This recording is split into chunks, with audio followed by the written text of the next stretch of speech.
Hello everybody, good morning. कैसे हो सब लोग? आई होप सब एकदम ठीक होंगे। तो welcome to another day, welcome to another funda of the day. आज जो हम डिस्कस करेंगे दैट इज फंडा नंबर 9। ठीक है, तो एज प्रॉमिस्ड, जितना आप लोगों ने मुझसे कमेंट सेक्शन में बार बार कहा था कि इलेक्ट्रॉन ट्रांसपोर्ट सिस्टम चाहिए, इलेक्ट्रॉन ट्रांसपोर्ट चेन चाहिए, फोटोसिंथेसिस वाला भी, रेस्पिरेशन वाला भी, दोनों ही मुझे डिस्कस करना है। पहले हम रेस्पिरेशन वाला डिस्कस। मैं आप लोगों से ग्लाइकोलिसिस डिस्कस कर चुकी हूँ। अगर मैं रेस्पिरेशन इन प्लांट की बात करूँ तो ज्यादातर क्वेश्चन आपको ग्लाइकोलिसिस से मिलते हैं, उसके बाद आपको क्वेश्चन मिलते हैं एरोबिक रेस्पिरेशन से। एरोबिक रेस्पिरेशन मतलब इसमें आपके पास लिंक रिएक्शन भी आ जाएगा, इसमें आपके पास क्रेब्स साइकिल भी आ जाएगी, इसमें आपके पास ईटीएस भी आ जाएगा। इससे पहले कि मैं आपको ईटीएस पे लेके जाऊं या मैं डायरेक्टली आपको ईटीएस कराती बेटा, थोड़ा सा ना क्रेब साइकिल लिंक रिएक्शन के बारे में पढ़ना जरूरी है। आपको पता ही नहीं चलेगा वो प्रोडक्ट कौन से हैं जो कि ईटीएस में जाएंगे, तो हम ईटीएस कैसे पढ़ेंगे? तो वहां तक पहुंचने के लिए ये इंट्रोडक्शन लेना बहुत जरूरी है। और ये पूरा टॉपिक जो है ना, एरोबिक रेस्पिरेशन, क्वेश्चन इनसे खूब आते हैं। आज हम पीवाईक्यू डिस्कस नहीं करेंगे। जब मैं कल ईटीएस डिस्कस कर लूंगी तो सारे क्वेश्चन हम एक साथ देख लेंगे जो कि पिछले 5 सालों में आए हैं इस पर्टिकुलर टॉपिक से। लेकिन आज हम दो चीजें क्लियर कर लेंगे, which is link reaction and Krebs cycle. कल हम ईटीएस कर लेंगे, कोई कंफ्यूजन नहीं होगा, हार नहीं आएगा एकदम से, और आप इजीली याद कर पाएंगे। ठीक है, अगर आप चैनल पर न्यू हो तो my name is Natika Batra and I am your biology educator. Welcome to the channel. Channel को सब्सक्राइब कर लो, बेल आइकन प्रेस कर लो ताकि सारी इंपॉर्टेंट नोटिफिकेशंस आपको मिलती रहे। बहुत बढ़िया सीरीज हम लोगों की चल रही है। 9th लेक्चर पे हम लोग आ चुके हैं, बहुत सारे इंपॉर्टेंट टॉपिक डिस्कस कर चुके हैं एक साथ, जो कि आपको गारंटी 4 नंबर दिला सकते हैं आपके नीट 2024 में। और आज हम डिस्कस करेंगे एरोबिक रेस्पिरेशन। ठीक है, तो आपने क्या पढ़ा होता है? ग्लाइकोलिसिस पढ़ा होता है इस चैप्टर में। ग्लाइकोलिसिस में इतना आप समझ चुके होते हो कि एक ग्लूकोज से 2 मॉलिक्यूल पायरुवेट के बनने वाले हैं। अब पायरुवेट का आगे क्या होगा वो चीज हमें समझ में आती है एरोबिक रेस्पिरेशन में। तो उसके लिए हम छोटा सा टॉपिक पढ़ते हैं which is known as fate of pyruvate. कि अभी अभी जी ग्लाइकोलिसिस हुआ है, अभी अभी हमारे पास ग्लाइकोलिसिस हुआ है। ग्लाइकोलिसिस में हमारे पास एक मॉलिक्यूल था ग्लूकोज का। ग्लूकोज के उस मॉलिक्यूल से हमने 2 मॉलिक्यूल पायरुवेट के बनाए। हमने 2 मॉलिक्यूल पायरुवेट के बनाए, इसमें कोई दिक्कत, इस चीज को समझने में कोई दिक्कत? अब इस पायरुवेट का फेट क्या है? ये जो फेट वर्ड यूज हो रहा है ना आपके पास, इसका मतलब होता है किस्मत। इसकी किस्मत क्या है कि सेल के अंदर ये कहाँ जाएगा? मुझे पता है कि पायरुवेट कहाँ बना है, साइटोप्लाज्म में। क्यों? क्योंकि ग्लाइकोलिसिस कहाँ होता है? साइटोप्लाज्म में। तो पायरुवेट बन गया। अब इस पायरुवेट का क्या होगा? तो आपको बताया जाता है कि depending on the presence and absence of oxygen, इसके दो फेट हो सकते हैं। अगर ऑक्सीजन नहीं है, अगर ऑक्सीजन नहीं है ना, या तो वो ऑर्गेनिज्म ही एनारोबिक कंडीशन में रहता है, तो एब्सेंस ऑफ ऑक्सीजन है, उस कंडीशन में पायरुवेट का कंप्लीट ऑक्सीडेशन नहीं हो सकता, उस कंडीशन में एरोबिक रेस्पिरेशन नहीं हो सकती। तो उस कंडीशन में होता है फर्मेंटेशन। एनसीईआरटी ने ना इन दोनों फर्मेंटेशन को भी अलग अलग करके बताया है कि एक आपके पास होती है लैक्टेट फर्मेंटेशन, यानी लैक्टिक एसिड बनेगा, और दूसरी आपके पास होती है एल्कोहलिक फर्मेंटेशन, यानी एल्कोहल बनेगा। कुल मिलाकर दो तरीके की फर्मेंटेशन हो सकती है अगर ऑक्सीजन नहीं है तो। लेकिन वही मैं आपको कहूं कि ऑक्सीजन है, मेरे पास प्रेजेंस ऑफ ऑक्सीजन है, तो बहुत सिंपल सी चीज है। अगर आपके पास ऑक्सीजन है तो कहां जाओगे? एरोबिक रेस्पिरेशन में। अगर आपके पास ऑक्सीजन है तो क्या होगा? एरोबिक रेस्पिरेशन होगा। तो जिस हम जिस पायरुवेट के बारे में पढ़ते हैं, जो हमने बनाया है, कहां से बनाया है? ग्लूकोज से बनाया है, ग्लाइकोलिसिस में बनाया है। उस पायरुवेट के साथ दो चीजें हो सकती है, या तो उसको ऑक्सीजन मिलेगी या नहीं मिलेगी। नहीं मिलेगी तो वो फर्मेंटेशन करेगा, और मिलेगी तो वो एरोबिक रेस्पिरेशन। इस एरोबिक रेस्पिरेशन को हम पढ़ने जा रहे हैं, यहीं से नाम एरोबिक आता है। एरोबिक का मतलब क्या है? ऑक्सीजन की प्रेजेंस। एरोबिक में क्या क्या है? 3 चीजें आएंगी, लिंक रिएक्शन भी होगा, क्रेब साइकिल भी होगा, ईटीएस भी आएगा। तीनों चीजें आप एरोबिक रेस्पिरेशन में पढ़ने वाले हो। तो एरोबिक रेस्पिरेशन जहां शुरू होता है ना बेटा, पैराग्राफ शुरू होता है एनसीईआरटी में, तो स्टार्टिंग में आपको बताया जाता है कि इस रेस्पिरेशन में दो बहुत इंपॉर्टेंट स्टेप है। क्या इंपॉर्टेंट स्टेप है? सीधी सी चीज हमें बताइए कि अभी अभी हाथ में पायरुविक एसिड आया, अभी अभी ग्लाइकोलिसिस हुआ है, और आपके हाथ में पायरुविक एसिड आया। 2 मॉलिक्यूल्स आए पायरुविक एसिड के, जिससे आप पायरुवेट भी कह सकते हैं। सबसे पहली चीज ये होगी कि इस पायरुविक एसिड में से सारे के सारे हाइड्रोजन निकाल लिए जाएंगे। सारे के सारे हाइड्रोजन निकाल लिए जाएंगे। पायरुविक एसिड क्या है? 3 कार्बन का एक एसिड है, तो इसके अंदर कार्बन भी है, इसके अंदर हाइड्रोजन भी है। तो अगर मैं सारे के सारे हाइड्रोजन निकाल लूंगी तो बचे हुए कार्बन CO2 के फॉर्म में निकल जाएंगे। तो यही बोला है, इस पायरुविक एसिड में से क्या रिमूव करवाया जाएगा? हाइड्रोजन। हाइड्रोजन लेकर कौन चले जाते हैं? NAD पॉजिटिव, तो या तो NADH2 बनेगा या FADH2 बनेगा। और उसके साथ में क्या होगा? लॉस ऑफ CO2 होगा, या रिमूवल ऑफ CO2 होगा। उसमें से हाइड्रोजन भी रिमूव किया जाएगा, और वहां से रिमूवल ऑफ CO2 भी होगा। हाइड्रोजन एटम को रिमूव करने के चक्कर में जब वहां से हम हाइड्रोजन एटम रिमूव कर रहे होंगे, साथ साथ में हमारे CO2 भी चले जाएंगे। पायरुविक एसिड है तो एक पायरुविक एसिड में 3 कार्बन है, क्योंकि एक 3 कार्बन का एसिड होता है, तो एक पायरुविक एसिड से बेटा 3 CO2 निकलेंगे, और आपके पास 2 पायरुविक एसिड है तो 6 CO2 निकलेंगे। और पूरी ग्लूकोज की रिएक्शन याद करो तो ग्लूकोज को तोड़ने में 6 CO2 ही रिमूव होते हैं या रिलीज होते हैं। तो पहली चीज हुई ये। मैं पायरुविक एसिड की बात करूं तो पायरुविक एसिड क्या है मेरे पास, क्या है मेरे पास पायरुविक एसिड में, तो बेटा एक सिंपल सा फॉर्मूला अगर आपको पता हो पायरुवेट का, वो है C3H4O3। हम कहते हैं 3 कार्बन का एसिड है जिसे आप पायरुविक एसिड कहते हो। आप 4 हाइड्रोजन यहाँ पर देख पा रहे हो। मैं पूरा जो है समरी या बैलेंस यहीं से नहीं बना रही, पर आप देखेंगे अभी आप आगे स्टडी करेंगे कि link reaction plus Krebs cycle को मिला के आप ये चीज देखेंगे कि ये 4 के 4 हाइड्रोजन एटम रिमूव होने वाले, ये 4 के 4 हाइड्रोजन एटम रिमूव होंगे, है ना, NaDH2 के साथ, FeDH2 के साथ, और CO2 भी निकलेगा। कितने हाइड्रोजन रिमूव होंगे, कितना CO2 बनेगा, वो सारी चीजें हम बाद में देखते हैं। या हाइड्रोजन का बैलेंस करना तो और भी अपने आप में एक अलग सी चीज है, उसके लिए पहले लिंक रिएक्शन और क्रेब्स साइकिल पढ़ना पड़ेगा। पर इतना जरूर देखना है कि क्योंकि पायरुविक एसिड एक 3 कार्बन का कंपाउंड होता है, तो एक पायरुविक एसिड के ये तीनों के तीनों कार्बन CO2 की फॉर्म में रिलीज होंगे। जो दूसरा पायरुविक एसिड होगा उसके भी 3 CO2 रिलीज होंगे, फाइनली 6 CO2 वहां से रिलीज हो जाएंगे। और ग्लाइकोलिसिस पूरी एरोबिक रेस्पिरेशन में यही होता है कि 6 CO2 रिलीज होता है। तो हमें क्या बताया गया कि अगर एरोबिक रेस्पिरेशन आगे जाएगी तो पहला क्रूशियल स्टेप ये होगा कि सारे के सारे हाइड्रोजन निकालने हैं। हाइड्रोजन एटम निकालने के साथ साथ वहां पर CO2 भी रिलीज हो।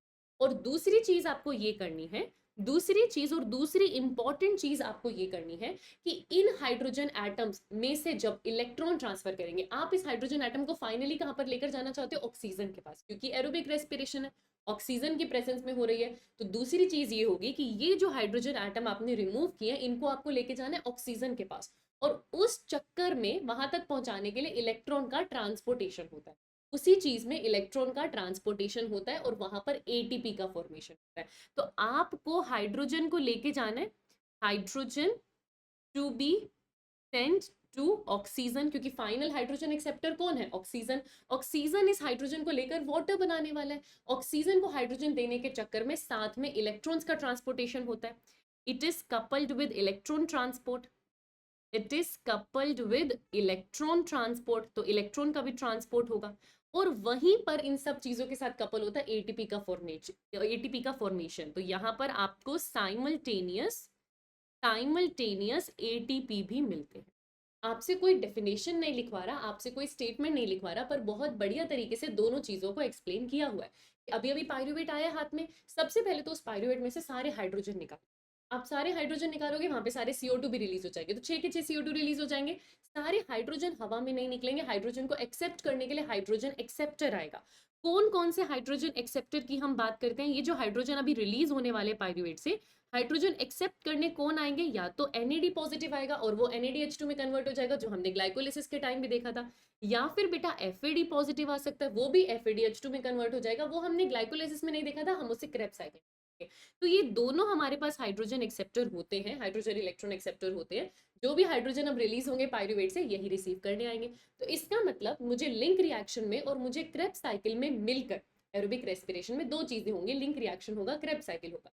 तो पूरे एरोबिक रेस्पिरेशन में ये दोनों हाइड्रोजन लेने आएंगे, हाइड्रोजन इलेक्ट्रॉन लेने आएंगे, साथ में क्या हो रहा होगा, CO2 रिलीज हो रहा होगा। और हो सकता है कि कुछ एटीपी सबस्ट्रेट लेवल बन रहा हो, जैसा हमने ग्लाइकोलिसिस में देखा था, हाथ में कैश देखा था हमने, तो हो सकता है कुछ हाथ में कैश आए। और बाकी के ये जब NADH2 और FADH2 बन जाएंगे, ये आगे जाएंगे ETS में, वहां से ये आपको ATP बना के देंगे, जिसकी बात इन्होंने सेकेंड स्टेप में की है। पहले स्टेप में आपने सारे हाइड्रोजन निकाल दिए और क्या बनाया, NADH2 FADH2। वो NADH2 FADH2 जब आगे जाएंगे ऑक्सीजन को हाइड्रोजन देने, वहां पर आपके पास ATP का फॉर्मेशन होगा। दूसरी चीज जो एनसीईआरटी यहाँ पर बहुत बढ़िया लिखती है कि ये दोनों इंपॉर्टेंट स्टेप में से जो पहला स्टेप हो रहा है वो माइटोकॉन्ड्रिया के मैट्रिक्स में हो रहा है। ये जो पहले स्टेप की हम लोग बात करते हैं ये माइटोकॉन्ड्रिया की मैट्रिक्स में हो रहा है। क्यों? क्योंकि इस पहले स्टेप में क्या है, सिर्फ CO2 रिलीज हो रहा है, सिर्फ हाइड्रोजन रिलीज हो रहा है। इसका मतलब इस पहले स्टेप में एक्चुअली बात किसकी चल रही है बेटा, लिंक रिएक्शन और क्रेब्स साइकिल की। इसी के अंदर लिंक रिएक्शन और क्रेब्स साइकिल की बात चल रही है कि बस एक सबस्ट्रेट दूसरे सबस्ट्रेट में कन्वर्ट होगा, हाइड्रोजन निकलेगा, CO2 निकलेगा, NADH2 FADH2 आप बनाओगे। वो हुआ माइटोकॉन्ड्रिया मैट्रिक्स में। एक बार सारे के सारे NADH2 रेफिडिएच2 बन गए, अब वो वहां से पैसे लेने कहाँ जाएंगे, ETS पे। तो ATP बनाने का काम ये होता है ETS में, और ETS कहाँ चलती है, इनर माइटोकॉन्ड्रिया मेम्ब्रेन पे। तो ये क्वेश्चन आपके पास आ सकता है। ये जो दो इंपॉर्टेंट स्टेप की हम लोग बात करते हैं, जो एरोबिक रेस्पिरेशन में बहुत जरूरी है, इनर माइटोकॉन्ड्रियल मेम्ब्रेन में, ये जो दो क्रूशियल स्टेप की हम लोग बात करते हैं, एनसीईआरटी हमें साफ साफ बताती है। पहला स्टेप होगा मैट्रिक्स में, दूसरा स्टेप जहां एटीपी मिलने वाला है, जहां ETS चलेगी, वो होगा इनर माइटोकॉन्ड्रिया मेम्ब्रेन में। तो इतनी चीज तो हम लोग समझते हैं अच्छे से। ETS हम लोग पढ़ेंगे कल, आज हम लोग पढ़ेंगे ये पहला स्टेप जो माइटोकॉन्ड्रिया की मैट्रिक्स में होता है। ये पहला स्टेप दो रिएक्शन में होता है, पहले इसके लिए लिंक रिएक्शन चलती है, फिर उसके लिए क्रेब्स साइकिल चलती है।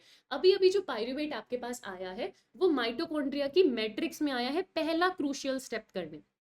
और पहला क्रूशियल स्टेप क्या है, उसको अपने सारे हाइड्रोजन रिलीज कर देने हैं, CO2 उसको वहां पर रिलीज कर देना है, वो हाइड्रोजन एनर्जी स्टोर कर कर ETS में जाएंगे ATP बनाने। तो माइटोकॉन्ड्रिया मैट्रिक्स में हम क्या कर रहे हैं, हम ये पहला स्टेप कर रहे हैं। ये पहला स्टेप करने के लिए दो स्टेजेस होती है, पहली होती है लिंक रिएक्शन, दूसरी होती है क्रेब्स साइकिल। तो पहले हम किसके बारे में पढ़ेंगे, लिंक रिएक्शन के बारे में पढ़ेंगे। अब लिंक रिएक्शन बहुत सिंपल सी, बहुत प्यारी सी, छोटू सी चीज होती है। लिंक नाम से ही समझो लिंक करने का काम करेगा। तो ये रिएक्शन ग्लाइकोलिसिस और क्रेब्स साइकिल को लिंक करने का काम करती है। ग्लाइकोलाइसिस के अंत में मेरे पास क्या है, पाइरूवेट।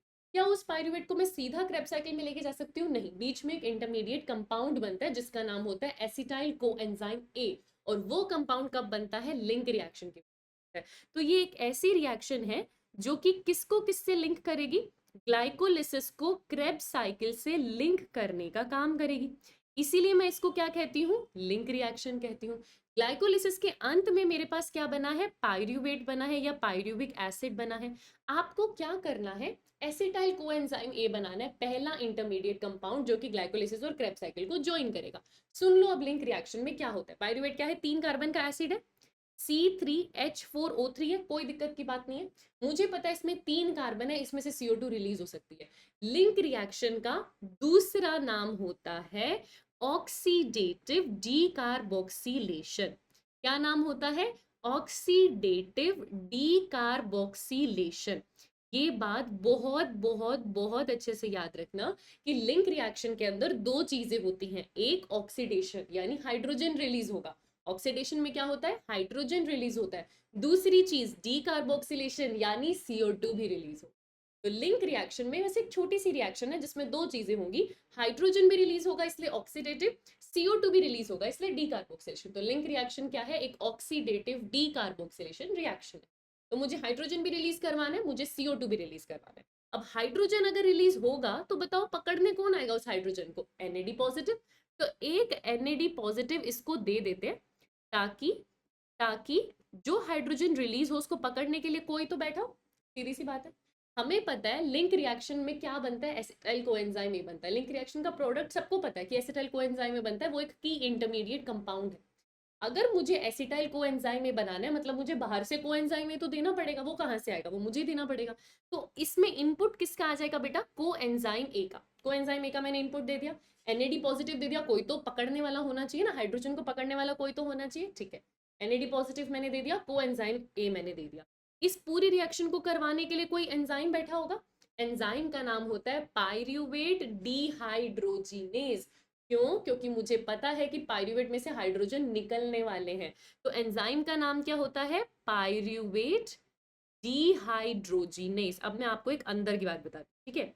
एनसीईआरटी ना सिर्फ एंजाइम, इस एंजाइम का नाम इतना लिखती है पाइरूवेट डिहाइड्रोजिनेज, लेकिन इस एंजाइम का पूरा नाम होता है पाइरूवेट डिहाइड्रोजिनेज कॉम्प्लेक्स। ऐसा मैं क्यों कह रही हूँ, क्योंकि ये एंजाइम सिर्फ हाइड्रोजन नहीं निकाल रहा, ये एंजाइम CO2 भी रिलीज करवा रहा है, डीकार्बोक्सिलेशन भी रिलीज करवा रहा है, डीकार्बोक्सिलेशन भी करवा रहा है। जब भी एक एंजाइम ये दोनों चीजें करता है, हाइड्रोजन भी हटाने का काम कर रहा है और CO2 भी हटाने का काम कर रहा है, तो वो एक कॉम्प्लेक्स है बेटा, वो दोनों चीजें कर रहा है, वो एक कॉम्प्लेक्स है। तो उसका पूरा नाम होता है pyruvate dehydrogenation complex, dehydrogenase complex. NCERT complex लिखती नहीं, आप उसको हटा सकते हैं, लेकिन इसका पूरा नाम कॉम्प्लेक्स होता है, क्योंकि ये दो चीजें करा रहा है, हाइड्रोजन भी हटवा रहा है, CO2 भी हटवा रहा है। दूसरी इंपॉर्टेंट चीज जो आपको एनसीईआरटी बताती है कि ये मैग्नीशियम आयन की प्रेजेंस में, चलो हमने मैग्नीशियम आयन भी दे दिया। इसका एंड रिजल्ट क्या होगा, मैं इसका एंड रिजल्ट के लिए एरो नीचे बना देती हूँ ताकि आपको दिखाई दे, एरो नीचे बना देते हैं ताकि आपको दिखाई दे, ठीक है। तो इसका एंड रिजल्ट मेरे पास क्या हुआ, पायरूवेट में से एक CO2 निकल जाएगा। तो पहली चीज, एक CO2 बाहर आ गया। पायरूवेट खुद 3 कार्बन का था, जिसमें से एक कार्बन बाहर आ गया। एक कार्बन बाहर आ गया तो बचे कितने? 2 कार्बन। 2 कार्बन से क्या बनेगा? एसिटल्डिहाइड। 2 कार्बन से क्या बनेगा? एसिटल्डिहाइड। लेकिन मेरे पास तो कोएंजाइम ए भी था, तो उसके साथ कोएंजाइम ए जुड़ेगा और क्या बनेगा? एसिटाइल कोएंजाइम ए। यही होता है लिंक रिएक्शन का प्रोडक्ट। इसे इंटरमीडिएट कंपाउंड भी बोलते हैं, इसे लिंक कंपाउंड भी बोलते हैं, इसे प्रोडक्ट ऑफ लिंक रिएक्शन भी बोलते हैं। ये बहुत इंपॉर्टेंट एंजाइम है जो ग्लाइकोलिसिस और क्रेब्स साइकिल को लिंक करने का काम करता है। इसी चैप्टर में आगे जाकर एम्फीबॉलिक पाथवे पढ़ते हो अगर याद हो तो। उस एम्फीबॉलिक पाथवे में कार्बोहाइड्रेट का ब्रेकडाउन, फैट का ब्रेकडाउन, प्रोटीन का ब्रेकडाउन, उन सब का कॉमन प्रोडक्ट एसिटाइल कोएंजाइम में बनता है। तो ये एसिटाइल कोएंजाइम अपने आप में बहुत खास चीज है, बहुत खास चीज है। इसकी इंपॉर्टेंस आप एम्फीबॉलिक पाथवे में भी पढ़ते हो, पर यहाँ इसकी इंपॉर्टेंस क्या है? यहाँ इसके लिए सिर्फ 2 ही बातें इंपॉर्टेंट है। नंबर 1, ये खास क्यों है? क्योंकि ये प्रोडक्ट है लिंक रिएक्शन का, ये प्रोडक्ट है लिंक रिएक्शन का, पहली चीज। दूसरी चीज ये खास क्यों है? ये की इंटरमीडिएट कंपाउंड है बेटा, ये की इंटरमीडिएट कंपाउंड है between glycolysis and Krebs. Glycolysis और क्रेब के बीच का intermediate compound acetyl coenzyme A है। तो मेरे पास 2 कार्बन का एसिटाइल कोएंजाइम ए बन गया, एक CO2 रिलीज हो गया, हाइड्रोजन भी रिलीज हुआ है। हाइड्रोजन को पकड़ने के लिए कौन आया था? NAD positive. वो किस में कन्वर्ट हो गया होगा? NADH2 में कन्वर्ट हो गया होगा। को एंजाइम ए को ज्वाइन करना था, वो ज्वाइन हो गया, एक CO2 निकल गया CO2 की फॉर्म में, एक NADH2 बन गया। एंजाइम का क्या नाम आया आपके पास? एंजाइम का नाम आया है पायरूवेट डिहाइड्रोजिनेज, और साथ में लगा मैग्नीशियम आयन। ये होती है लिंक रिएक्शन, बस ये होती है लिंक रिएक्शन। माइटोकॉन्ड्रिया मैट्रिक्स में जो पायरूवेट आया, उस पायरूवेट में से एक CO2 हटा दो, एक हाइड्रोजन हटा दो। हाइड्रोजन किसने पकड़ा? NAD पॉजिटिव ने। किस में कन्वर्ट हुआ? NADH2 में। बार बार बोल रही हूँ, साथ साथ याद कर लो। आपने कोएंजाइम ए दिया, वो जाकर अटैच हो गया 2 कार्बन से, एसिटाइल कोएंजाइम ए बना। ई इंटरमीडिएट होता है, लिंक रिएक्शन का प्रोडक्ट होता है। एंजाइम का नाम होता है पायरूवेट डिहाइड्रोजिनेज। पहले ना और भी चीजों के बारे में बताया जाता था, लिपोइक एसिड है, TPP है, इन सारी चीजों की जरूरत है। पर अब हम प्योरली एनसीईआरटी बेस्ड बात करेंगे, तो इतनी ही रिएक्शन मेरे पास लिंक रिएक्शन होती है। ये लिंक रिएक्शन नाम एनसीईआरटी में मिलता नहीं है, बट ये पता होना चाहिए। वहां हमें इतना पता चल जाता है कि ये ऑक्सीडेटिव डीकार्बोक्सिलेशन रिएक्शन है, पर इतना हमें याद रखना होता है कि इसका नाम लिंक रिएक्शन भी। ये चीज हमें याद रखनी है कि इसका नाम लिंक रिएक्शन भी है। ये चीज क्लियर हो गई? ये चीज क्लियर हो गई बढ़िया से सबको? ठीक है। अब मेरे पास क्या बन चुका है? एक पायरूवेट। मैं इतना समझ चुकी हूँ लिंक रिएक्शन में, मैं इतना समझ चुकी हूँ लिंक रिएक्शन से। देखो लिंक रिएक्शन का एंड मेरे पास कंक्लूजन क्या क्या है? लिंक रिएक्शन का कंक्लूजन मेरे पास ये है। सबसे पहली चीज, ये माइटोकॉन्ड्रिया के मैट्रिक्स में होता है। सारी चीजें हम लोग लिख लेंगे। ये माइटोकॉन्ड्रिया के मैट्रिक्स में होता है। दूसरी चीज, एक पायरूवेट से एक CO2 रिलीज हुआ, एक NADH2 रिलीज हुआ, और एक मॉलिक्यूल ही बना है एसिटाइल कोएंजाइम ए का, जो कि एक 2 कार्बन का मॉलिक्यूल। इतनी चीज तो हम सब समझ पा रहे हैं, इतनी चीज तो हम जानते भी हैं। तीसरा एंजाइम का नाम क्या है? Pyruvate dehydrogenase, pyruvate dehydrogenase. ठीक है, ठीक है। और हमें चाहिए मैग्नीशियम आयन। ये एसिटाइल कोएंजाइम में इंपॉर्टेंट है, ये बात हमको पता है। ये होती है मेरे पास लिंक रिएक्शन। अब मुझे इस एसिटाइल कोएंजाइम को आगे लेके जाना है। अभी भी ग्लूकोज पूरा नहीं टूटा, कंप्लीट ऑक्सीडेशन नहीं हुआ। कंप्लीट ऑक्सीडेशन तो तब होगा जब इन 2 कार्बन को भी हम CO2 के फॉर्म में रिलीज कर देंगे। अभी भी 2 कार्बन हैं जिन्हें मुझे CO2 के फॉर्म में रिलीज करना है। तो एसिटाइल कोएंजाइम को हम आगे लेके जाते हैं किसमें? क्रेब्स साइकिल में। वहां पर आती है क्रेब्स साइकिल। क्रेब्स साइकिल के बारे में कुछ इंट्रोडक्शन पॉइंट्स पढ़ेंगे, बेसिक बेसिक चीजें पढ़ेंगे। क्रेब्स साइकिल को क्रेब्स साइकिल क्यों कहते हैं? क्योंकि जिन साइंटिस्ट ने इसकी डिस्कवरी की थी उनका नाम क्या था? Hans Krebs. और क्योंकि उन्होंने हमें इस साइकिल के बारे में बताया था, तो इसका नाम क्या होता है? Krebs cycle. एक और नाम होता है बेटा क्रेब्स साइकिल का, इसको ना सिट्रिक एसिड साइकिल भी बोलते हैं। इसको सिट्रिक एसिड साइकिल भी बोलते हैं, सिट्रिक एसिड साइकिल भी बोलते हैं। ऐसा क्यों? क्या लग रहा है ये रीजन क्यों है? क्योंकि जो पहला स्टेबल प्रोडक्ट बनता है वो सिट्रिक एसिड बनता है। C3C4 पाथ में याद है?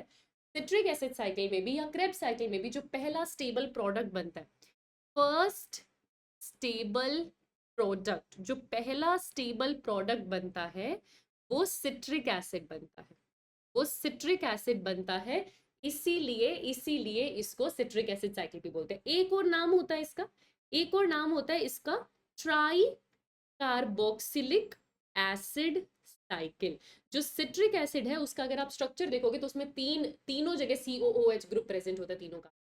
तो ट्राई कार्बोक्सिलिक ग्रुप यहाँ पर प्रेजेंट है, इसलिए इसको ट्राई कार्बोक्सिलिक एसिड साइकिल भी कहते हैं। इसका स्ट्रक्चर अगर मैं आपको बताऊं ना देखने के लिए तो कुछ इस तरीके से बेटा, 1 2 3 4 5, 5 कार्बन है यहाँ पे। पहले नंबर के कार्बन पर COOH ग्रुप प्रेजेंट है, थर्ड पर आपको COOH ग्रुप मिलता है और फोर्थ पे COOH ग्रुप मिलता है। तो अब यहाँ पे नंबर ऑफ कार्बन देख लो जरा, 1 2 3 4 5 और 6, 6 कार्बन है ना। तो सिट्रिक एसिड 6 कार्बन का बना होता है और 3 कार्बन पर COOH ग्रुप है, इसीलिए इसका नाम ट्राई कार्बोक्सिलिक एसिड है। क्या आपको ड्रॉ करने को पूछा जाएगा? नहीं, आपको ड्रॉ करने को नहीं पूछा जाएगा, तो ये चीज आप रहने दे सकते हैं। पर हाँ जी, हमें इतना पता होना चाहिए कि सिट्रिक एसिड 6 कार्बन का कंपाउंड है। कितने कार्बन का कंपाउंड है? 6 कार्बन का कंपाउंड है। अब मुझे ये बताओ, लिंक रिएक्शन से हाथ में क्या आया था? एसिटाइल कोएंजाइम ए आया था, एसिटाइल कोएंजाइम ए आया था, और वो भी एक CO2 हटाकर मिला था। एक CO2 हटाकर मिला था, मतलब कितने कार्बन का है? 2 कार्बन का। और मैं कह रही हूँ कि ये एसिटाइल कोएंजाइम में जैसे ही क्रेब्स साइकिल में आता है, सबसे पहली चीज सिट्रिक एसिड बनाता है।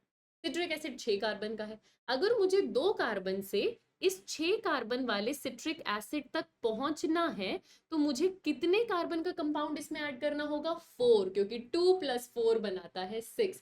इसीलिए बेटा एसिटाइल कोएंजाइम ए के साथ जुड़ता है ऑक्सैलो एसिटिक एसिड, जो हम C4 पाथवे में भी पढ़ के आए हैं वही ऑक्सैलो एसिटिक एसिड। ये एक 4 कार्बन का कंपाउंड है, ये जुड़ता है और फिर क्या बनाता है? Citric acid.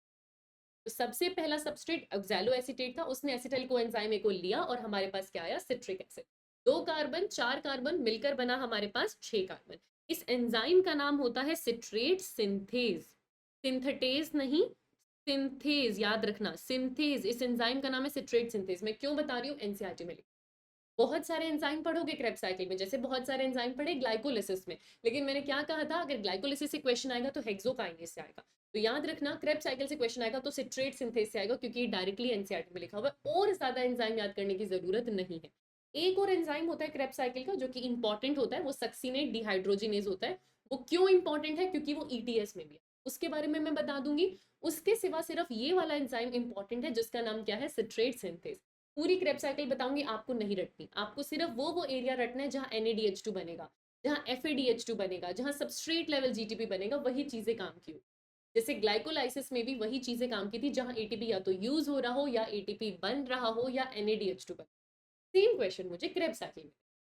दोबारा से देखें, लिंक रिएक्शन हुआ, लिंक रिएक्शन में एक पायरुविक एसिड से एक एसिटाइल कोएंजाइम में बना, लेकिन मेरे पास 2 पायरुविक एसिड थे तो मेरे पास 2 एसिटाइल कोएंजाइम है, लेकिन मैं अभी एक को ही लेकर आगे जा रही। रिएक्शन मेरे पास क्या आई? Krebs cycle. किसने ढूंढी? हेंस क्रेब ने। और क्या क्या नाम है? सिट्रिक एसिड भी नाम होता है, ट्राई कार्बोक्सिलिक एसिड भी नाम होता है। बढ़िया, यहाँ तक हमको पता है। ट्राई कार्बोक्सिलिक एसिड कैसा दिख रहा है मैंने आपको दिखा दिया, 6 कार्बन होते हैं इसके पास, ठीक है। सिट्रिक एसिड कैसे बना? एसिटाइल कोएंजाइम में किससे जुड़ा होगा? ऑक्सैलो एसिटेट से। एंजाइम का नाम क्या है? Citrate synthase. इतनी चीजें हम जानते हैं, इतनी चीजें हम अच्छे से जानते हैं, बहुत बढ़िया। अच्छा, ये कहाँ हो रही है जी क्रेब साइकिल? तो क्रेब साइकिल भी माइटोकॉन्ड्रिया के मैट्रिक्स में ही हो रही है, और हम कहीं नहीं गए हैं, अभी तक हम माइटोकॉन्ड्रिया में ही हैं। तो ये कहाँ हो रही है? माइटोकॉन्ड्रिया मैट्रिक्स में हो रही है, पहली चीज, ठीक है। माइटोकॉन्ड्रिया मैट्रिक्स में हो रही है, पहली चीज। दूसरी बात हमको यहाँ पर क्रेब साइकिल को लेकर क्या याद रखनी है कि एंजाइम भी सारे माइटोकॉन्ड्रिया मैट्रिक्स में है। All enzymes of Krebs cycle are found in, ये इंपॉर्टेंट है लाइन बेटा, are found in mitochondrial matrix, यही मिलेंगे mitochondrial matrix except, एक्सेप्ट किसको छोड़ के?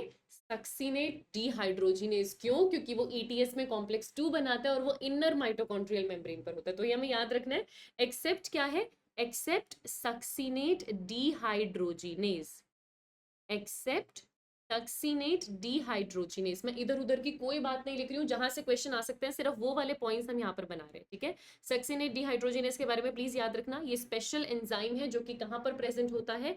इनर माइटोकॉन्ड्रियल मेम्ब्रेन पे। ये IMM यानी कि इनर माइटोकॉन्ड्रियल मेम्ब्रेन पे आपको मिलता है। अब हम देख लें सिट्रिक एसिड साइकिल में क्या क्या है, कौन कौन सा स्टेप है। तो उसको हम थोड़ा सा देख लेते हैं, हमारी क्रेब्स साइकिल को हम थोड़ा सा देख लेते हैं। यहाँ आपको दोनों चीजें दिखाई है, लिंक भी दिखाया है, क्रेब भी दिखाया है। देखो कैसे, क्योंकि इन्होंने यहाँ पे शुरुआत की है बेटा पायरुवेट से। पायरुवेट क्या है, 3 कार्बन का कंपाउंड है। इस पायरुवेट में से एक NAD पॉजिटिव दोगे, NADH2 बाहर आएगा, एक CO2 बाहर आएगा, और एक आपको कोएंजाइम ए दिया होगा आपने। तो आपको क्या मिला, एसिटाइल कोएंजाइम है, कितने कार्बन का, 2 कार्बन का। ये आपके पास क्या थी, पूरी की पूरी लिंक रिएक्शन। ये कहाँ हुई, माइटोकॉन्ड्रिया के मैट्रिक्स में हुई। एसिटाइल कोएंजाइम ए को हम क्या कहते हैं, की इंटरमीडिएट है। ये तो इंपॉर्टेंट है क्योंकि यही आगे जाएगा किसमें, क्रेब्स साइकिल में। एसिटाइल कोएंजाइम में से कौन जुड़ता है, ऑक्सैलो एसीटेट, कितने कार्बन का, 4 कार्बन का। 4 और 2 मिलकर क्या बनाते हैं, 6। तो 6 कार्बन का मेरे पास क्या है, सिट्रेट। कौन से एंजाइम की प्रेजेंस में, सिट्रेट सिंथेज। ये यहाँ लिखना है, ये इधर आपको काउंट करना है, कौन सा एंजाइम है, सिट्रेट सिंथेज। पहला स्टेप था, आपने कर लिया पहला स्टेप, बहुत इंपॉर्टेंट था, बहुत बढ़िया। अब आपके पास सुनते जाओ कौन कौन सा स्टेप इंपॉर्टेंट है, कौन सा नहीं। आपके पास हाथ में क्या आ चुका है, सिट्रेट आ चुका है, बढ़िया। पहला स्टेप हो गया है, मेरे पास हाथ में सिट्रेट आ चुका है। सिट्रेट 6 कार्बन का कंपाउंड।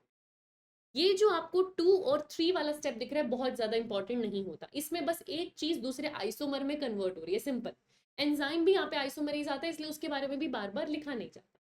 सिट्रेट था आपके पास, सिट्रेट किस में कन्वर्ट होता है, सिस एकोनिटेट।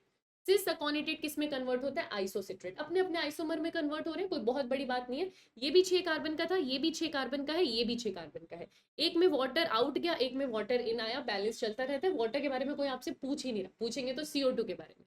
वाटर का बैलेंस आपसे नहीं पूछा जाएगा, तो उसको तो जाने दो, ठीक है। मैंने क्या देखा, सिट्रेट बना। सिट्रेट किस में कन्वर्ट हुआ, सिस एकोनिटेट। सिस एकोनिटेट किस में कन्वर्ट हुआ, आइसोसिट्रेट। कोई टेंशन की बात नहीं है, यहाँ तक कोई स्टेप इंपॉर्टेंट नहीं है।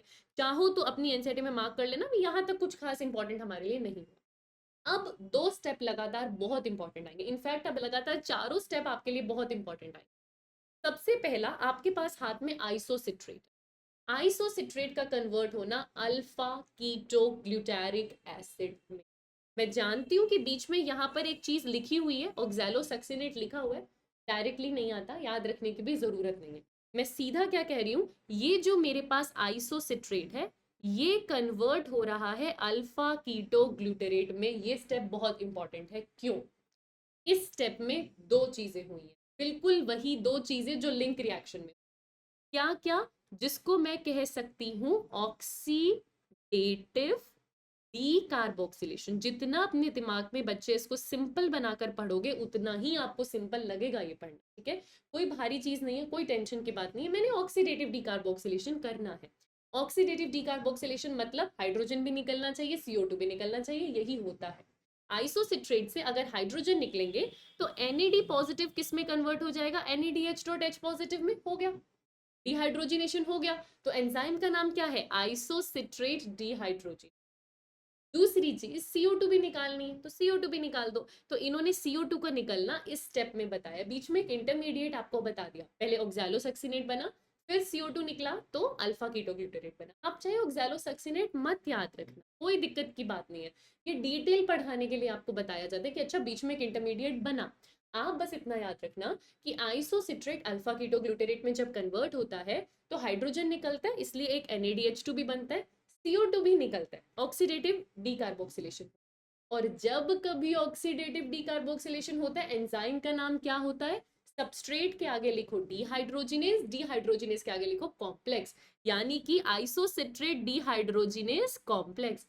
लेकिन अगेन कॉम्प्लेक्स यहां से हटा दिया। कॉम्प्लेक्स वर्ड आपको खुद समझना था कि कॉम्प्लेक्स यहां से हटा दिया, क्योंकि इसमें डिहाइड्रोजिनेशन और डीकार्बोक्सिलेशन दोनों चीजें। NADH2 भी बना है, CO2 भी गया है, पर कोई बात नहीं, हम सिर्फ डिहाइड्रोजिनेज याद रखेंगे। इतना समझ में आया, टेंशन मत लो, दोबारा से देखते हैं। सिट्रेट बना 6 कार्बन का, बन गया, सिट्रेट सिंथेज ने बनाया, हमें पता है। 2 स्टेप हमारे पास हुए, सिस एकोनिटेट आइसोसिट्रेट। सिस एकोनिटेट और आइसोसिट्रेट के अंदर कुछ खास नहीं हुआ, क्योंकि वो दोनों स्टेप क्या है, आइसोमर है, सिर्फ आइसोमर बना, हमें वो स्टेप याद नहीं रहा। मेरे पास अभी हाथ में क्या है, आइसोसिट्रेट। आइसोसिट्रेट के आगे मुझे बहुत इंपॉर्टेंट चीज करनी है, मुझे NADH2 भी बनाना है, मुझे CO2 भी रिलीज करना है, यानी मुझे क्या करना है, ऑक्सीडेटिव डीकार्बोक्सिलेशन। मेरे एंजाइम का नाम क्या होगा, आइसोसिट्रेट डिहाइड्रोजिनेज। और जब एक कार्बन हट जाएगा तो प्रोडक्ट जो मेरे पास बनेगा वो 5 कार्बन का होगा, क्योंकि एक CO2 मैंने हटा दिया। तो ये 6 कार्बन किस में कन्वर्ट हो जाएंगे बेटा, 5 कार्बन के अंदर। और 5 कार्बन का जो प्रोडक्ट मेरे पास बनता है that is alpha keto glutarate. तो हमें याद रखना है ये स्टेप बहुत इंपॉर्टेंट है। आइसोसिट्रेट कन्वर्ट हुआ है अल्फा कीटोग्लूटरेट में, NADH2 बना है, CO2 रिलीज हुआ है, इसीलिए ये स्टेप बहुत इंपॉर्टेंट, बहुत इंपॉर्टेंट हो गया, कोई दिक्कत की बात। अल्फा कीटो ग्लूटेरेट 5 कार्बन का है। अल्फा कीटो ग्लूटेरेट के बाद जो अगला स्टेप आता है वो भी डिट्टो सेम है, उसमें भी ऑक्सीडेटिव डीकार्बोक्सिलेशन ही हो रहा है। देखो ऑक्सीडेशन हो रहा है क्योंकि NADH2 रिलीज हुआ, हाइड्रोजन रिलीज हुआ, साथ में CO2 रिलीज हुआ। इसका मतलब ये स्टेप भी उतना ही इंपॉर्टेंट है। इस स्टेप के अंदर भी दो चीजें हो रही हैं, ऑक्सीडेटिव डीकार्बोक्सिलेशन यानी ऑक्सीडेशन भी हो रहा है और डीकार्बोक्सिलेशन भी हो रहा है। एंजाइम का नाम क्या होगा? Alpha keto glutarate dehydrogenase complex, लेकिन कॉम्प्लेक्स लिखेंगे नहीं तो हमने क्या बोल दिया? Alpha keto glutarate dehydrogenase. इससे बनेगा क्या? एक ऐसा कंपाउंड जिसमें एक कार्बन और कम होगा। अल्फा कीटो ग्लूटेरेट 5 कार्बन का था, अब जो बनेगा वो 4 कार्बन का होगा और 4 कार्बन का मेरे पास कंपाउंड बनता है बेटा सक्सिनिल कोएंजाइम ए। हमारे पास बनता है 4 कार्बन का जो कंपाउंड है दैट इज सक्सिनिल कोएंजाइम ए। तो दो स्टेप आ चुके हैं क्रेब साइकिल में जिसमें NADH2 मिला है और CO2 रिलीज हुआ है, दोनों स्टेप इंपॉर्टेंट है। अब हाथ में क्या है? 4 कार्बन का सक्सिनिल कोएंजाइम ए। अगला स्टेप अगेन इक्वली इंपॉर्टेंट, क्यों? क्योंकि अगले स्टेप में आपको चेक नहीं मिल रहा, हाथ में कैश आ रहा है, यानी सबस्ट्रेट लेवल फॉस्फोराइलेशन। तो सक्सिनिल कोएंजाइम में 4 कार्बन का है, वो कन्वर्ट होगा सक्सीनेट में बेटा। सक्सीनेट में कन्वर्ट होगा, जो को एंजाइम ए आप लाए थे वो रिलीज हो जाएगा। एंजाइम का नाम है सक्सिनिल को एंजाइम सिंथेटेज। इतना इंपॉर्टेंट नाम नहीं है, कभी पूछा नहीं है, पूछा जाएगा भी नहीं। बस इतना याद रखना, जब सक्सिनिल को एंजाइम ए सक्सीनेट में कन्वर्ट होता है, CO2 नहीं निकला तो ये भी 4 ही कार्बन का है, कोई CO2 नहीं निकला, इस स्टेप में GTP बना। GTP के आगे मैं लिख सकती हूँ सबस्ट्रेट लेवल फॉस्फोराइलेशन यानी SLP। जिसको SLP का मतलब नहीं पता, जाओ fund of the day number 1 glycolysis पढ़ो। सबस्ट्रेट लेवल फॉस्फोराइलेशन मतलब एक सबस्ट्रेट प्रोडक्ट में कन्वर्ट हो रहा था तो हाथ में पैसा आ गया, यहीं पे कहीं जाना नहीं पड़ा, सबस्ट्रेट मेरा प्रोडक्ट में कन्वर्ट हो रहा था और मेरे हाथ में पैसा आ गया, this is substrate level phosphorylation. ऐसा भी पहली बार हुआ है, पहली बार क्रेब्स साइकिल में हाथ में पैसा आया। और पैसा किस फॉर्म में आया है? GTP की फॉर्म में आया। अब जिस चीज को टेंशन हो रही है कि मैम हमारी बॉडी की एनर्जी करेंसी तो ATP है, हमें तो सिर्फ ATP पहचानना आता है, तो कोई टेंशन की बात नहीं है, ये GTP जाके ATP में कन्वर्ट हो जाता है और कोई एक्स्ट्रा पैसा उसमें नहीं लगता। तो एक GTP एक ATP एक बराबर बात है, कोई अलग से बात नहीं है। तो मेरे पास पहला सबस्ट्रेट लेवल फॉस्फोराइलेशन हो चुका है, बधाई हो। सक्सिनिल कोएंजाइम में किस में कन्वर्ट हो गया? सक्सीनेट में, और हाथ में क्या आ गया? एक GTP। तो लगातार देखो, जरा लगातार देखो, ये सबसे पहले मेरे पास था स्टेप नंबर 1। इसमें इंपॉर्टेंट बात क्या थी? इंपॉर्टेंट चीज यहाँ पे थी सिट्रेट सिंथेज एंजाइम, नाम जरूरी था, सिट्रेट बना है ये चीज जरूरी थी क्योंकि सिट्रेट पहला कंपाउंड होता है। चलो हमने ये बात पढ़ ली। दूसरे स्टेप में क्या हो रहा है? दूसरा स्टेप आया यहाँ से लेकर यहाँ तक, जिसके अंदर अरे अरे अरे अरे अरे ठीक है, दूसरा स्टेप हो रहा है। और दूसरा स्टेप क्यों इंपॉर्टेंट था?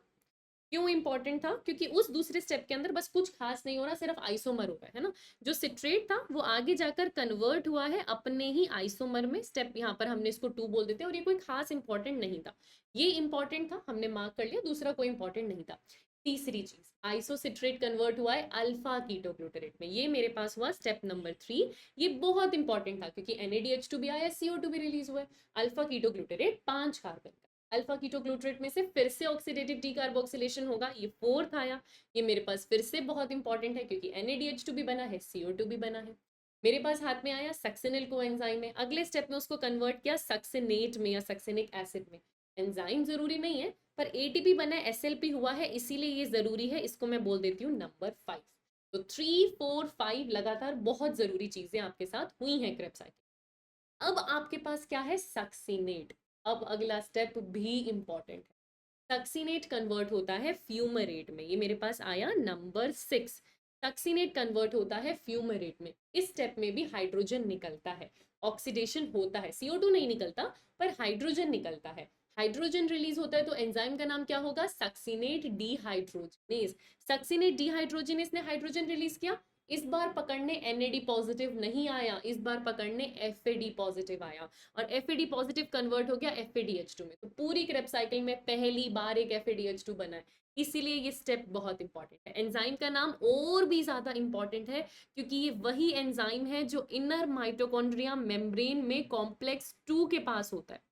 ETS में कॉम्प्लेक्स 2 के पास होता है, यहाँ से क्वेश्चन आता है, which is the only enzyme of Krebs cycle which is not present in mitochondrial matrix but associated with inner mitochondrial membrane. नाम क्या होता है? सक्सिनेट डिहाइड्रोजन, सेकेंड कॉम्प्लेक्स के पास है। सक्सिनेट किस में कन्वर्ट हुआ? फ्यूमेरेट में। इंपॉर्टेंट स्टेप, बहुत इंपॉर्टेंट स्टेप, क्योंकि हाथ में क्या आया? FADH, हाथ में क्या आया? FADH। अगले स्टेप में फ्यूमेरेट कन्वर्ट होता है मैलेट में। कोई बहुत ज्यादा इंपॉर्टेंट स्टेप नहीं है ये 7 नंबर का स्टेप, ये कोई बहुत ज्यादा इंपॉर्टेंट नहीं है, इसमें आपको एंजाइम नहीं याद रहेगा, फ्यूमेरेस तब भी चलेगा। और एकदम लास्ट स्टेप जिसमें मैलेट वापस ऑक्सैलो एसीटेट को रीजेनरेट करेगा।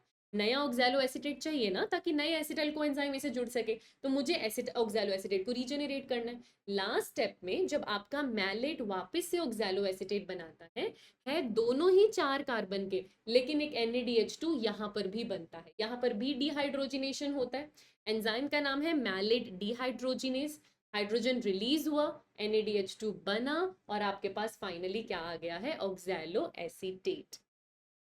और यहाँ पर क्रेब्स साइकिल हो जाती है खत्म। ये थी हमारे पास क्रेब्स साइकिल। क्या आपको ये क्रेब्स साइकिल ड्रॉ करने को कोई पूछेगा? नहीं।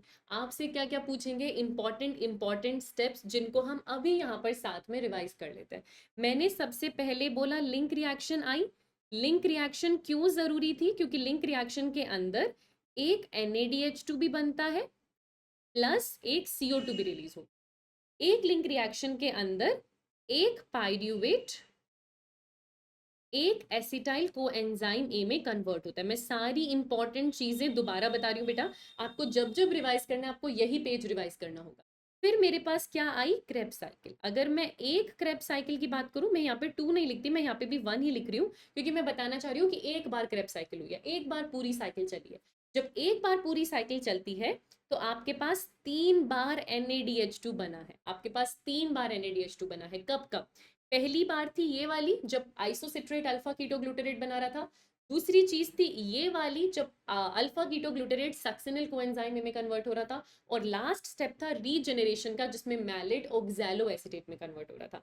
तो 3 बार NADH2 बनता है। ये 3 टाइम्स कौन कौन सी है, मैं यहाँ पर ये 3 टाइम्स लिख भी सकती हूँ। पहली बार जब मेरे पास आइसोसिट्रेट अल्फा कीटोग्लूटरेट में कन्वर्ट हो रहा था, आइसोसिट्रेट अल्फा कीटो ग्लूटरेट में कन्वर्ट हो रहा था, ये पहली बार था।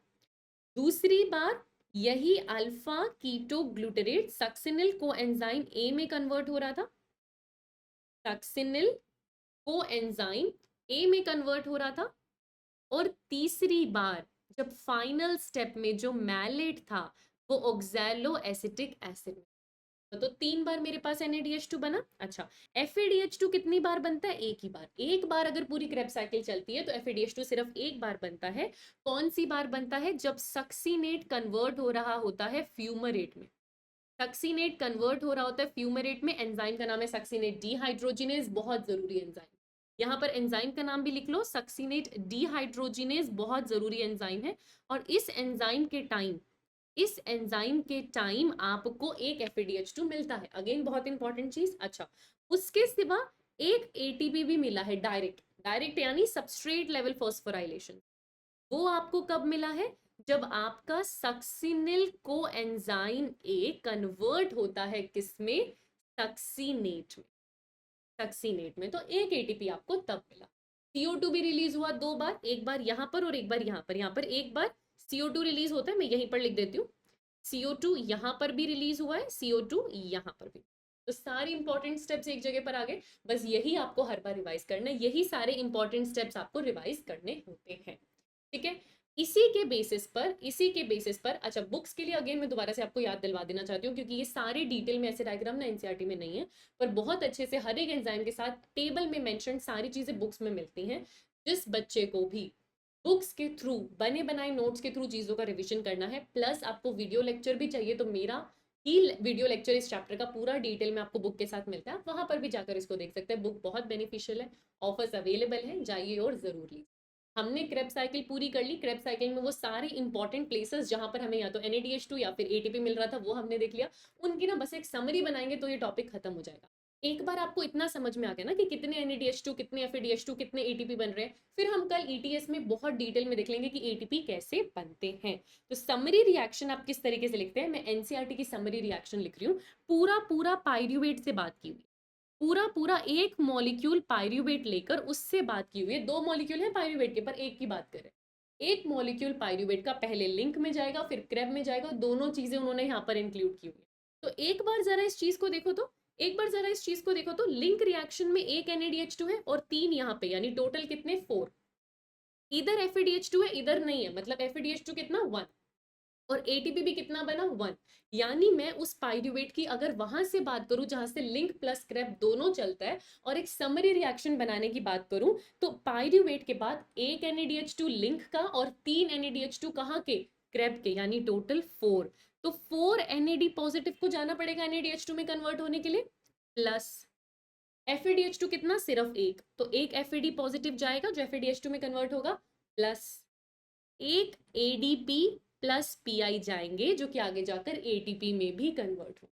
ठीक है, ये पूरी की पूरी चीज लिंक और क्रैब दोनों करेगी। लिंक भी हुआ है क्रैब भी हुआ है, मैं बार बार यहां पर लिख रही हूँ।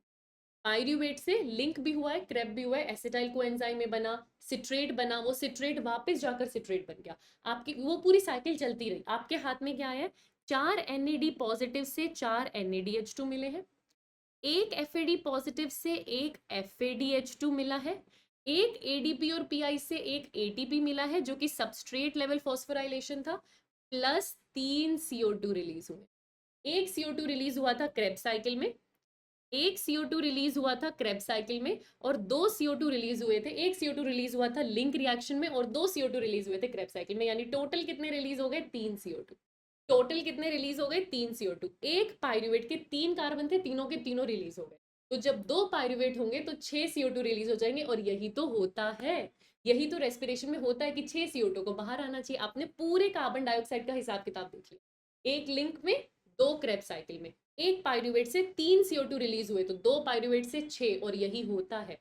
ग्लूकोज 6 कार्बन का बना हुआ है और 6 के 6 CO2 रिलीज होने चाहिए, और आपने देख लिया किस तरीके से रिलीज होते हैं। तो ये आपके पास बनती है समरी रिएक्शन। अगर आपसे पूछा जाए हिसाब किताब एनर्जी का आपसे पूछा जाए, तो याद रखिएगा मैं लिंक का यहाँ पर अलग लिख देती हूँ, क्रेब का यहाँ पर अलग लिख देती हूँ। ये हम किसके लिए बात कर रहे हैं, एक मॉलिक्यूल पायरुवेट के लिए बात कर रहे हैं। अगर मैं एक मॉलिक्यूल पायरुवेट का हिसाब यहाँ पर लिखूं, तो एक NADH2 बनता है और एक CO2 रिलीज होता है, बस। ठीक है, क्रेब साइकिल में बात करें तो 3 NADH2 बनते हैं, एक FADH2 बनता है, एक ATP बनता है, और दो CO2 रिलीज होते हैं। ये मैं क्या कह रही हूँ, ये मैं किसके बारे में बात कर रही हूँ कि एक पायरुवेट आया था। अगर मैं पूरे ग्लूकोज की बात करूं बच्चे, तो अगर मैं आपको कहूं कि एक पूरा का पूरा ग्लूकोज है, क्वेश्चन क्योंकि इसी तरीके से आएगा, एक पूरा का पूरा ग्लूकोज है, स्टार्टिंग से आपको बताना है, उस ग्लूकोज ने एरोबिक रेस्पिरेशन किया। ठीक है, उस ग्लूकोज ने एरोबिक रेस्पिरेशन किया, यानी पहले ग्लाइकोलिसिस हुआ होगा, फिर लिंक हुआ होगा, फिर क्रेब हुआ होगा। क्वेश्चन ने बता दिया आपको कि क्या हुआ है, एरोबिक रेस्पिरेशन हुआ, ये भी बता दिया।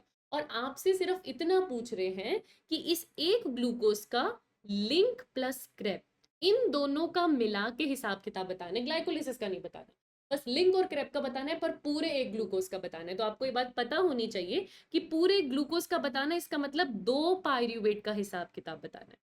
ठीक है, दो पायरुवेट की अगर मैं बात करूंगी तो लिंक प्लस क्रेब मिलाकर 4 NADH2 अगर एक पायरुवेट से होते हैं, तो दो पायरुवेट के लिए कितने हो जाएंगे बेटा 8। दोबारा से भी लिख सकते हैं, मैं यहाँ पर लिख सकती हूँ, एक लिंक है, आप टेंशन मतलब एक एक चीज हम लिख लेंगे, आप मल्टीप्लाई कर लेना और खुद से कैलकुलेट करके देख लेना। लिंक भी बताना है क्रेब भी बताना है, एक पायरुवेट से एक NADH2 और क्रेब में 3 NADH2। जितनी बार मैं रिवाइज करवा रही हूँ ना, अब तो याद हो जाना चाहिए, ऐसे क्वेश्चंस इजीली आप सॉल्व कर पाने चाहिए। तो एक NADH2 और 3 NADH2 आया यहाँ पे, लेकिन दो पायरुवेट है तो लिंक रिएक्शन भी दो बार हुई होगी, क्रेब साइकिल भी दो बार हुई होगी, तो इनको दो से मल्टीप्लाई कर दो, तो यहाँ दो NADH2 आ जाएंगे और यहाँ 6 NADH2 आ जाएंगे। ठीक है, FADH2 बताओ, एक FADH2 होता है, दो पायरुवेट है तो दो बार क्रेब साइकिल चलेगी, तो दो FADH2 आ जाएगा। SLP से बनने वाले ATP की बात करो, एक साइकिल में एक ATP बनता है, आपके पास दो पायरुवेट है तो दो ATP बन जाएगा। CO2 के बारे में बता दो, एक पायरुवेट से एक CO2 रिलीज होता है, दो पायरुवेट है तो दो CO2 रिलीज होंगे। क्रेब साइकिल में बता दो, एक पायरुवेट से दो CO2 रिलीज होते हैं, दो पायरुवेट है तो चार CO2 रिलीज होंगे, 4 + 2 6। ये होता है आपके पास टोटल बैलेंस लिंक और क्रेब का मिला के। अगर आप एक पूरे ग्लूकोज के मॉलिक्यूल की बात कर रहे होते हो तो, अगर आप एक पूरे ग्लूकोज के मॉलिक्यूल की बात कर रहे होते हो तो ऐसा कुछ बैलेंस आपके पास यहाँ पर आता है लिंक प्लस क्रेब का। पता होना चाहिए टोटल कितना है। पूरा लिंक और क्रेब अगर आप एक साथ काउंट करते हैं तो आपके पास यहाँ पर 8 NADH2 है, ठीक है, 2 FADH2 है, ठीक है, और आपके पास 2 ATP है जो आपको याद रखने हैं। CO2 में क्यों नहीं लिख रही? क्योंकि NADH2 और FADH2 आगे जाएंगे ETS में, और ETS में आपको ATP बनाकर देंगे। CO2 तो उड़ गया ना, CO2 तो हवा में उड़ गया, उसका बैलेंस हमने कर लिया कि 2 + 4 6 CO2 है। CO2 एयर में वापस चला गया, वो ग्लूकोज के ब्रेकडाउन से चला गया, वो ETS में आगे नहीं जाएगा। ETS में आगे कौन जाएगा? NADH2 और FADH2। वो ETS में ATP बना के देंगे। कितने बना के देंगे ये हम कल डिटेल में पढ़ेंगे, ETS को हम डिटेल में पढ़ेंगे। बट आई होप जो एंड प्रोडक्ट आपको मिलता है लिंक प्लस क्रेब का, हमको पता चल गया। पहला क्रूशियल स्टेप हो गया, कहाँ होता है? माइटोकॉन्ड्रिया की मैट्रिक्स में होता है। क्रेब में कौन कौन सा स्टेप इंपॉर्टेंट है ये हमने देख लिया। क्रेब के अंदर कितने NADH2, कितने FADH2, कितने ATP बनते हैं ये हमने देख लिया। लिंक के अंदर कितने NADH2 बनते हैं, कितना CO2 रिलीज होता है, ये हमने देखा। एंड तक हमको यही देखना था बेटा, है ना। Thank you so much. आज का टॉपिक यही रखते हैं, इसको इम्बाइब करो, 2-3 बार और देखो। अगर समझने में दिक्कत हो रही है तो थोड़ा स्लो करके देखो, लेकिन खुद से कैलकुलेट करके देखो, सारे स्टेप्स लिख के देखो जहां से क्वेश्चंस आते हैं। एक बार आपको ये हिसाब किताब याद हो गया तो कल ETS समझने में बहुत आसान। और फिर हम क्वेश्चंस भी देख लेंगे कि ओवर ईयर किस तरीके के यहाँ से आए हैं। पूरा चैप्टर एक तरीके से प्लांट फिजियोलॉजी का हम इन फंडास के थ्रू कंप्लीट कर रहे हैं, तो इनका फायदा जरूर उठाओ। अच्छे से टॉपिक रीड करो, समझो, and have a nice day. All the very best.